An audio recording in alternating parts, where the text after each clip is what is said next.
I stared at my laptop, rereading the group chat messages I was never supposed to see. Someone, most likely Jonah's assistant, who'd always had a quiet conscience, had forwarded the screenshots to my anonymous inbox.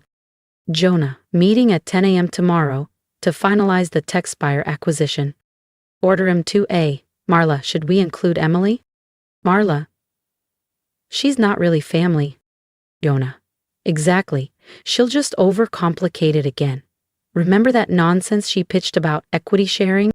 Marla, she seriously thinks this is a co-op or something. It's embarrassing.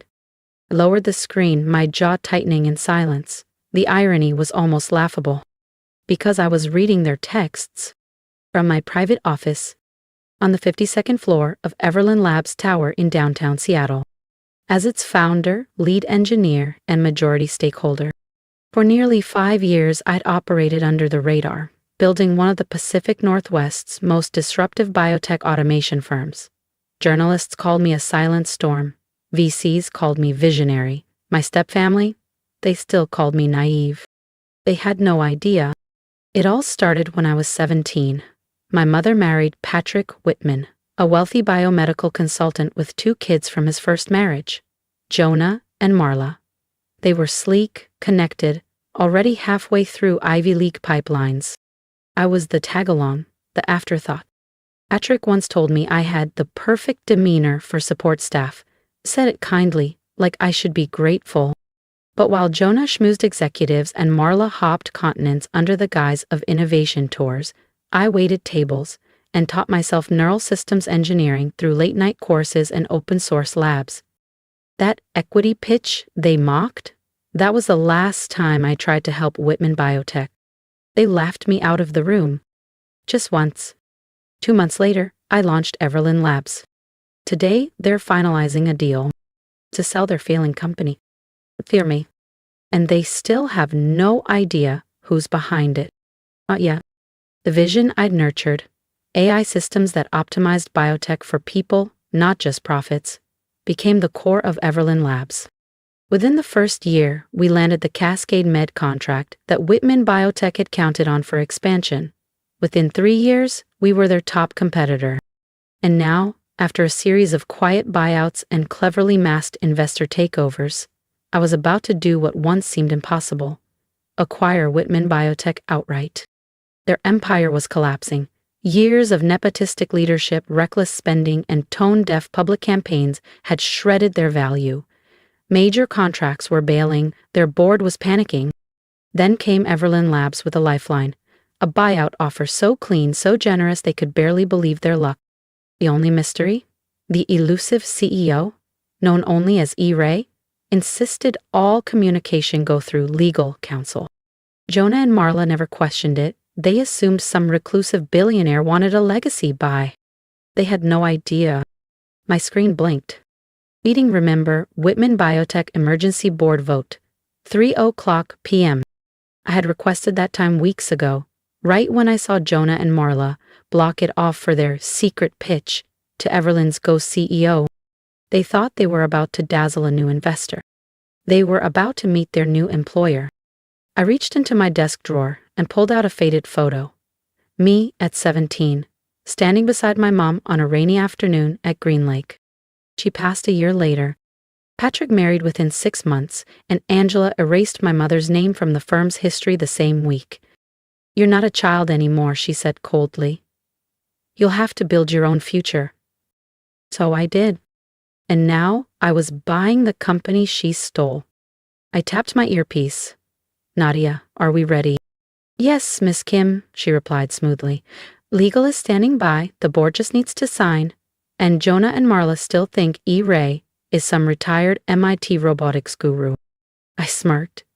They'd been enchanted by the fake Wired profile we planted last fall, an aging recluse with a mysterious past and deep funding ties. Their exact image of tech royalty. "Perfect," I said. "Make sure the boardroom feed is recording. I want everything on file." Then I stepped into the private restroom. The woman in the mirror barely resembled the teenager they used to mock. Chin lifted, tailored navy blazer, smooth hair, clear eyes, quiet power. Let's show them who I really am. The last touch, thin, understated glasses. I didn't need them, but they added just enough distance to mask familiarity. To anyone who hadn't seen me since I was 17, I'd look like a composed, sharp executive. Mrs. Kim? Nadia's voice returned via the intercom. The Whitmans are here. Boardroom 2C. And the camera? Live feed's running, would you like the link? I opened the stream on my laptop. Jonah and Marla Whitman. Still arrogant, still dressed like Techspire influencers who just stepped off a private jet. Jonah was whispering something, showing Marla his phone. She rolled her eyes, then laughed, shrill and rehearsed. Can you believe Emily applied here? He said. As a systems analyst. Like Everlyn would even read that. Marla scoffed. Seattle Community College? Sad. I heard she's working for some garage startup in Redmond. Tragic. Didn't react? I wanted to hear that. Because that resume, it was mine. A controlled leak. A manipulated LinkedIn trail, all bait. They thought I wanted a seat at their table. They didn't realize I owned the building. 2:25 p.m. Almost showtime. Before I opened that boardroom door, I took one last breath, because what happened next changed everything. Don't miss what comes next. Subscribe to the channel so you're the first to witness the reveal. Nadia, I said into the mic, please let the Whitmans know the meeting will begin a few minutes early, and when you announce me, refer to me as Miss Ray. I rose, smoothing the lapels of my jet black blazer and collecting the final acquisition documents. 17 years of being dismissed, of being called irrelevant, dramatic, or just the daughter of the first wife. Years of watching them squander opportunities they didn't earn. It all led to this room, this exact moment. I thought of my mom, how her eyes lit up when I built my first neural interface model at 14, how she whispered that real legacy wasn't passed down. It was built, brick by brick, by those who were never invited. Ready when you are, Ms. Ray, Nadia's voice returned, steady and loyal. One last glance in the mirror, glasses adjusted, shoulders squared. Then I walked toward Boardroom 2C. Each tap of my heels echoed like justice across the polished stone. Through the glass, I saw Jonah and Marla, still relaxed, still smug, still certain the world owed them a crown. Nadia waited at the door, calm, collected. My first hire at Everlyn Labs. One of the only people who knew everything. Shall I announce you? She asked. I nodded. Let's begin. If you're ready to witness the moment truth shatters legacy, make sure to subscribe. You won't want to miss what comes next. I inhaled once, steadying my breath, as years of exclusion hardened into power. Nadia opened the door, her voice crisp and clear. Mr. and Miss Whitman, allow me to introduce E. Ray, CEO of Everlyn Labs. I stepped into Boardroom 2C. Jonah and Marla turned, expecting someone else. Their faces shifted, polite, then puzzled, then pale. Hello, Jonah. Marla? I smiled, channeling Angela's signature ice. Shall we talk about the future of Whitman Biotech? The silence was exquisite. I counted 12 seconds before Jonah's mouth dropped open in disbelief. Emily, Marla gasped. Is this a joke? I calmly placed my folders at the head of the table, the chair that once belonged to their father, Patrick. No joke, I said, smiling ever so slightly, although your earlier commentary on my resume was genuinely amusing. Jonah finally found his voice, but it wavered beneath the weight of the truth. You can't be E. Ray, you're just... A disappointment? I offered, lifting one brow. No, just someone who worked, while you two burned through every dime of credibility you inherited. I opened the top folder with care. Now, the terms. Everlyn Labs will acquire Whitman Biotech for $2,400,000,000. Select departments will merge, executive roles will be restructured. Effective immediately. Marla slammed her palm on the table, the sound of her stacked bracelets cracking through the silence. You lied to everyone. You faked your entire identity. No, I replied calmly. I protected my vision. I built something real, something earned. I held her gaze. She was the first to look away. Style isn't substance, Marla. And in this room, substance wins. Jonah's fists tightened. Angela's gonna hear about this. The board already approved the deal, I cut in. Yes, including Angela. She just didn't know whose name was behind the offer. I let the silence hang, then added with a quiet smile. I look forward to seeing her face, too. I could practically hear the mental scrambling, the desperate mental math. They knew. They'd already lost. What do you want from us? Marla finally asked, voice brittle. Want? I leaned back, fully composed. I already have it. Authority, control, light. And then, I opened the next folder. Now, let's discuss your severance options. Although, I added smoothly, there are a few staffing adjustments I'd like to propose. Jonah's face drained of all color. You're firing us? Not exactly. I slid 2 prepared folders across the glass table. I'm offering roles more in line with your actual strengths. Jonah, you'll transition to Assistant Manager of Client Support. Marla, Junior Operations Coordinator. Salary reductions, naturally, but you'll both qualify for the employee development and mental wellness programs you once mocked. Marla's mouth dropped open. You can't be serious. We're not accepting that. That's entirely up to you, I said evenly. You're welcome to pursue work elsewhere. Just remember, your non-compete clauses remain binding. And with Whitman Biotech no longer a standalone entity, options will be tight. Jonah leaned back in his chair, eyes distant. You've been orchestrating this for years, haven't you? Not orchestrating, I said, slipping the final folder into my bag. Building. While you coasted, I created something that lasts. I'm offering you something I never got, a second chance, even if it's earned the hard way.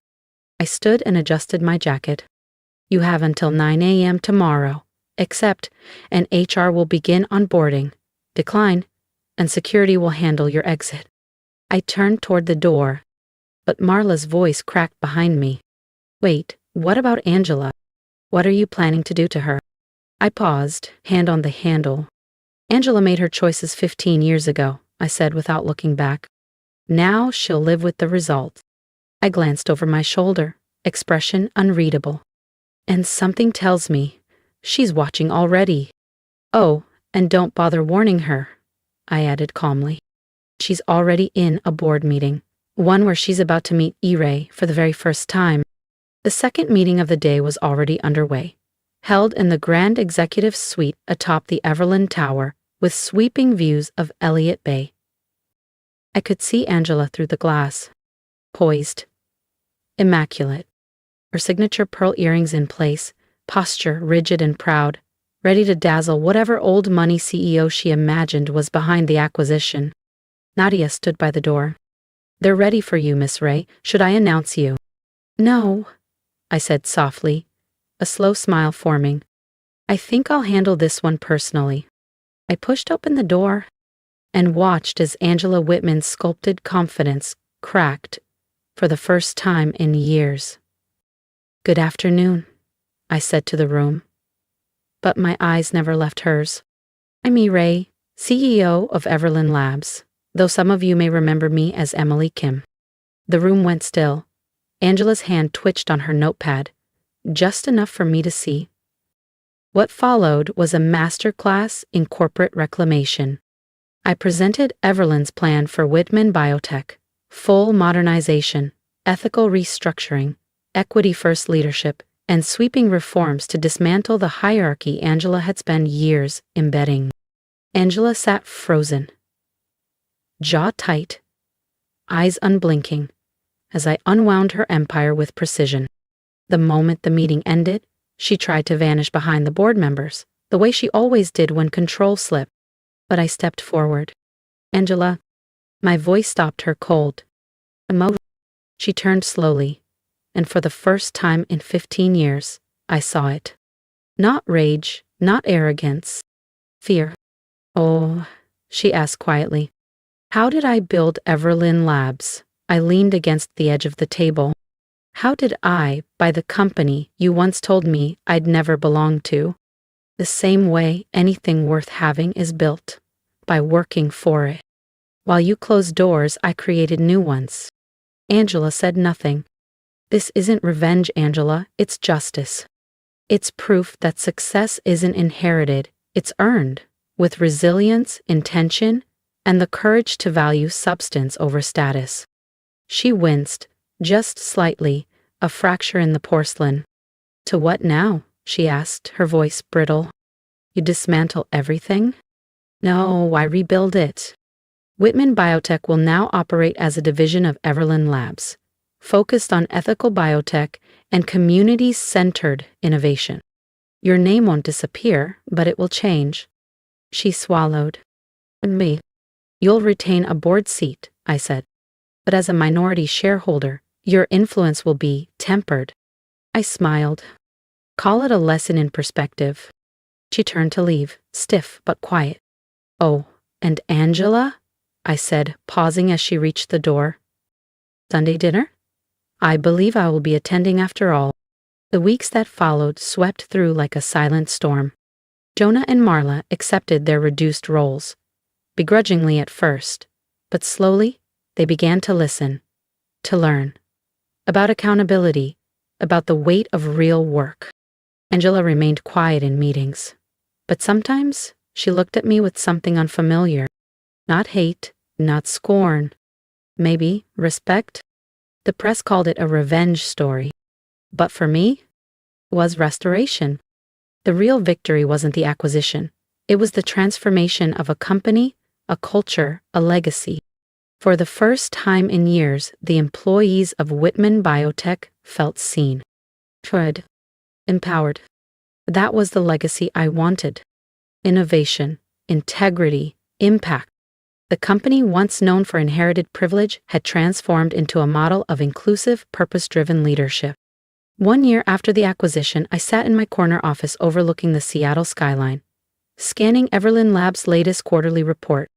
Whitman Biotech, now a subsidiary of Everlyn, had posted a 42% profit increase, not because of ruthless cuts or hollow branding, but because of the employee-first biotech platforms I'd started sketching on a cafe napkin 5 years ago. And to my quiet surprise, Jonah was thriving. Once he learned how to truly listen, not dominate, he discovered he brought more to the table than just a last name. Marla, too, had grown into her role. With structure and accountability, she uncovered a discipline and insight even she hadn't believed possible. There was a knock. Miss Kim, your step-siblings are here for their quarterly review, Nadia said. I nodded, eyes briefly drifting to the horizon. The view had changed. We all had. Send them in. Jonah and Marla walked in, no flashy watches, no forced charm. Just quiet professionalism and earned humility. Please, sit. I gestured to the chairs opposite mine. Let's talk about your progress. As we moved through their development plans, my mind flickered to my mother. She used to tell me that success wasn't about silencing others, it was about becoming someone worth listening to. I hadn't taken over Whitman Biotech to crush them. I did it to reveal a deeper truth. That merit, not bloodline, defines legacy. And maybe, by rebuilding what they nearly destroyed, we all became something better. Not out of vengeance, but purpose. And in that, I found something greater than triumph. Peace. If this story resonated with you, share your thoughts in the comments. Have you ever been overlooked by those who should have lifted you up? I didn't build Everlyn Labs just to win. I built it to prove that quiet strength outlasts loud entitlement. Subscribe to the channel and let's keep these stories alive. For every builder, dreamer, and underestimated soul still rising.